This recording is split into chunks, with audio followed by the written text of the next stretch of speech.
Shalom, Shalom. Bapak Ibu dan Saudara yang terkasih dalam Tuhan, kita bersyukur untuk hari yang indah yang Tuhan berikan kepada kita. Malam hari dapat kita lalui dengan baik, beristirahat dengan baik, dan pagi ini sebelum kita lakukan segala sesuatu yang indah, kita ada dalam hadirat Allah, menyembah Dia, memuji Dia, memuliakan Dia, dan juga kita rindu mendengar kebenaran firman Allah. Pembacaan kita dari Amsal pasal 21. Tidak semua kita baca, beberapa saja yang akan kita renungkan. Nah, ayat-ayat ini penuh dengan berkat Tuhan. Bapak Ibu Saudara yang ada di rumah juga bisa membaca ya seluruh pasal ini dan coba menemukan berkat-berkat Tuhan dari masing-masing ayat, bisa mendapatkan berkat kita dari sana. Saya mau membaca ayat 1, 2, dan 3. Firman Tuhan berbunyi demikian. Hati raja seperti batang air di dalam tangan Tuhan, dialirkannya kemana ia ingini. Setiap jalan orang adalah lurus menurut pandangannya sendiri, tetapi Tuhanlah yang menguji hati. Melakukan kebenaran dan keadilan lebih dikenan Tuhan daripada korban. Kemudian kita membaca bagian terakhir ayat 30 dan 31. Tidak ada hikmat dan pengertian dan tidak ada pertimbangan yang dapat menandingi Tuhan. Kuda diperlengkapi untuk hari peperangan, tetapi kemenangan ada di tangan Tuhan. Bapak Ibu Saudara yang terkasih dalam Tuhan, secara manusia kita bisa melakukan banyak hal, bisa mempelajari banyak hal untuk mendapatkan pengetahuan, untuk mendapatkan kekuatan, bahkan untuk mendapatkan kemenangan, untuk mendatangkan keberhasilan. Secara manusia, ya kita memiliki itu untuk kita buat, tetapi belum tentu berhasil, belum tentu kita menang, belum tentu kita berhikmat. Nah, kebenaran firman Tuhan yang kita renungkan pada pagi hari ini mengingatkan kita supaya kita bersandar hanya kepada Tuhan. Jadi jika kita punya kekuatan, punya kemampuan, kepintaran, ya sesungguhnya harus kita akui bersumber daripada Tuhan. Jadi kita harus terus lebih bersandar kepada Tuhan, ya datang kepada Tuhan. Saudara yang terkasih di dalam Tuhan, di ayat pertama dikatakan, hati raja seperti batang air di dalam tangan Tuhan, dialirkan kemana ia ingini. Nah, berbicara tentang raja, ya memiliki kuasa, memiliki kemampuan, otoritas. Ya, jadi kalau hati raja seperti batang air itu mengalir. Ya, air itu mengalir terus. Ya, jadi hati raja seperti batang air di dalam tangan Tuhan, dialirkannya kemana ia ingini. Jadi apa yang ingin Tuhan alirkan dalam hidup kita, apa yang Tuhan mau dalam hidup kita, Tuhan bisa mengarahkan kita kepada hal itu ya. Raja punya kuasa, punya kemampuan, otoritas. Jadi kalau hati raja seperti batang air, jadi seorang raja yang memiliki kekuasaan itu, ketika dia memerintahkan sesuatu, maka sesuatu itu terjadi. Ya, ketika dia memerintahkan atau menunjukkan sesuatu, maka itu harus terjadi karena dia punya kuasa. Jadi ketika Tuhan mengalirkan berkat-berkatnya kepada kita, Tuhan mengalirkan berkat-berkatnya kepada kita, maka ya berkat itu akan mengalir. Tidak ada yang bisa menandingi, tidak ada yang bisa menghalangi. Nah, Bapak Ibu Saudara yang terkasih dalam Tuhan, Tuhan selalu peduli kepada kita. Tuhan memperhatikan hidup kita, Tuhan tahu segala keadaan kita, ya, dan Tuhan sanggup menolong kita, memberi yang terbaik bagi kita. Bapak Ibu dan Saudara yang terkasih dalam Tuhan, di ayat yang kedua berkata begini, setiap jalan orang adalah lurus menurut pandangannya sendiri, tapi Tuhanlah yang menguji hati. Beberapa hari yang lalu kita sudah bahas ayat ini, ya, di pasal yang berbeda ayat ini sudah muncul, diulang lagi. Nah, ini menunjukkan bahwa memang kita kadang-kadang ini secara manusia, mungkin juga sering kali, bukan kadang-kadang tapi sering menganggap diri kita sudah benar, ini yang terbaik, saya mau lakukan sesuka hati saya, menurut saya benar. Tetapi Tuhanlah yang menguji hati. Nah, adakah yang kita kerjakan, yang kita programkan ini ya sesuai dengan kehendak Allah atau tidak. Ini sebenarnya harus kita renungkan. Jangan kita terus melakukan apa yang benar menurut kita, padahal tidak sesuai dengan firman Allah.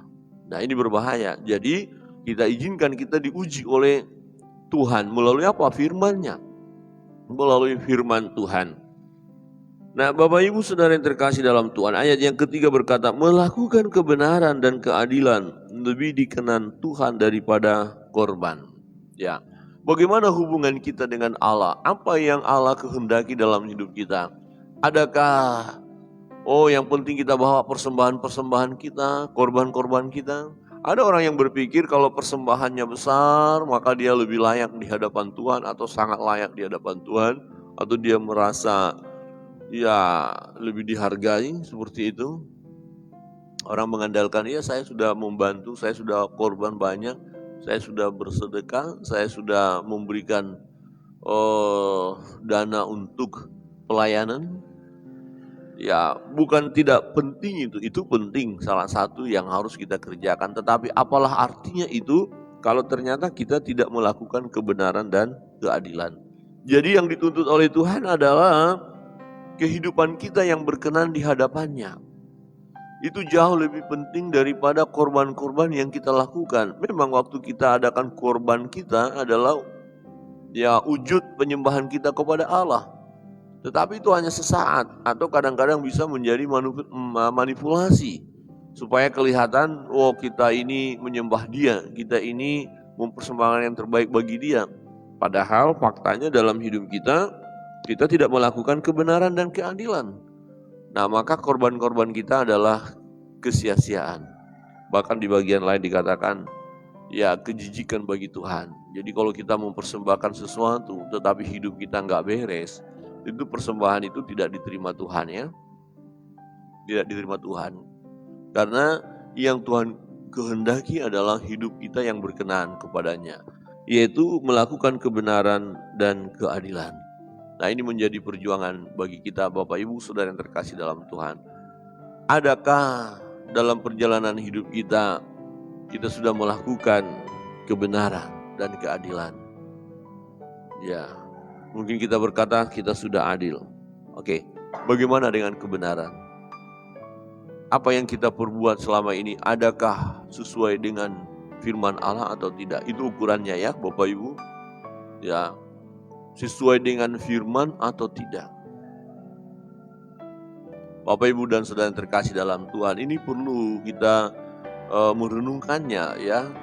Perlu kita mempelajari lebih dalam, perlu kita meneliti, perlu kita menyelidiki, introspeksi diri. Sejauh ini adakah kita sudah hidup dalam kebenaran itu atau menghidupi kebenaran itu? Nah, bagaimana sekarang? Nah, jika kita meneliti atau menyelidiki perjalanan hidup kita, introspeksi diri, maka ketika kita temukan ada hal yang tidak benar yang kita lakukan, apa yang harus kita perbuat? Berubah. Harus bertobat. Harus bertobat. Amin. Jangan kita ragu-ragu untuk bertobat. Jangan menunda-nunda pertobatan. Kita harus segera bertobat selagi ada waktunya. Selagi ada kesempatan, dan kesempatan itu adalah sekarang. Bapak Ibu Saudara yang terkasih dalam Tuhan, mari kita berjuang melakukan kebenaran dan keadilan. Kita perjuangkan hidup benar di hadapan Tuhan. Sebab itulah yang berkenan di hadapan Allah. Ya, kita akan menjadi orang-orang yang layak di hadapan Tuhan. Dan bahkan menarik di sini adalah ketika kita melakukan kebenaran itu, ketika kita hidup dalam kebenaran, menghidupi kebenaran, maka kita menjadi orang-orang yang berhikmat. Di ayat 30 berkata begini, tidak ada hikmat dan pengertian dan tidak ada pertimbangan yang dapat menandingi Tuhan, ya. Jadi, saya sudah belajar tinggi, belajar hebat, ya, strata 3, selesai, profesor barangkali ya, hebat. Tetapi dia tidak takut akan Tuhan. Ya, dia tidak menyembah Allah. Ya, dia tidak merendahkan diri di hadapan Tuhan. Maka dikatakan hikmatnya itu masih dangkal. Ya, karena apa? Hikmat yang tertinggi datang dari Tuhan. Tidak ada pertimbangan yang dapat menandingi Tuhan. Ya, untuk itu perlu kita datang kepada Tuhan. Ya, perlu menyerahkan diri kita kepada Tuhan, perlu kita menyembah Dia, mengandalkan Tuhan dalam segala aspek kehidupan kita itu sangat perlu. Ya, sangat-sangat perlu. Kalau saudara, Bapak Ibu mau mendapatkan hikmat atau menjadi orang yang berhikmat, yang menjadi orang yang bijaksana, maka carilah Tuhan. Ya, selagi Dia berkenan, ya. Mari kita cari Tuhan. Kita andalkan Tuhan dalam hidup ini. Ya, pagi hari sebelum melakukan segala kegiatan kita perlu berdoa. Ini harus kita buat menjadi budaya, ya. Budaya kehidupan kita. Pagi hari, tatkala kita sudah bangun dari tidur kita, sebelum melakukan segala sesuatu, bahkan sebelum memikirkan segala sesuatu, atau sebelum mengatakan segala sesuatu, perlu kita berkata-kata dengan Tuhan. Perlu kita menyembah Dia, memuliakan Dia. Perlu kita mengagungkan Dia, dan perlu kita mendengar suaranya. Maka kita akan semakin diberi hikmat oleh Tuhan. Kuda diperlengkapi untuk hari peperangan, tetapi kemenangan ada di tangan Tuhan. Apa artinya kuda diperlengkapi untuk peperangan? Ya, kalau orang berperang, ini kan konteksnya dalam perjanjian lama. Kalau sekarang bukan kuda lagi ya, mungkin pesawat tempur, ya, kapal perang, tank, baja, itu ya, senjata dipersiapkan ya. Untuk menghadapi peperangan supaya mereka menang, tetapi sekalipun canggih peralatan yang digunakan, ya sesungguhnya kemenangan itu ada di tangan Tuhan. Ya, jadi kalau berperang tidak mengandalkan Tuhan, pasti kalah, pasti kalah. Sebab Tuhan punya cara, ya, untuk membuat manusia itu tak berdaya, punya cara. Tetapi kalau manusia itu mengandalkan Tuhan, nah Tuhan punya cara membuat manusia itu mengalami kemenangan. Bapak Ibu Saudara yang terkasih dalam Tuhan, apa yang kita persiapkan dalam perjalanan hidup kita? Adakah kita mempersiapkan secara fisik saja, secara jasmani saja? Ada banyak orang mempersiapkan perbekalan hidupnya hanya secara fisik saja atau secara jasmani. Ya, ada orang yang mempersiapkan dirinya supaya dia lebih mantap dengan mengumpulkan harta. Seorang kaya yang berkata, ya, hartaku banyak, lumbung-lumbung sudah penuh. Hai jiwaku, tenanglah di dalam diriku, karena harta sudah tersimpan, lumbung-lumbung sudah penuh. Kemudian Tuhan berkata, hai orang kaya yang bodoh, malam ini nyawamu akan dicabut. Untuk siapa harta itu? Sia-sia bukan?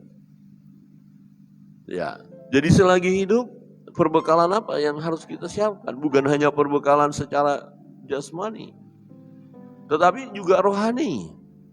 Ya, bagaimana hubungan kita dengan Allah? Bagaimana perbuatan-perbuatan kita? Jadi hubungan dengan Allah tidak hanya doa-doa kita, membaca firman, tidak. Tapi bagaimana tindakan kita, sedekah kita, amal kita kepada orang lain. Itu penting sekali Bapak Ibu Saudara yang terkasih dalam Tuhan. Bagaimana kita, adakah sudah menjadi berkat bagi orang lain? Bagaimana kasih kita kepada orang lain? Nah, wujud kita ya menyerahkan diri kepada Tuhan, mengandalkan Tuhan dalam hidup ini, kita lakukan perintah-perintah Allah itu. Bagaimana kita, adakah sudah menghormati orang tua kita? Sudah mengasihi mereka? Bagaimana dengan tetangga-tetangga kita? Adakah kita berbaik hati kepada mereka? Atau kita terus menjadi musuh bebuyutan?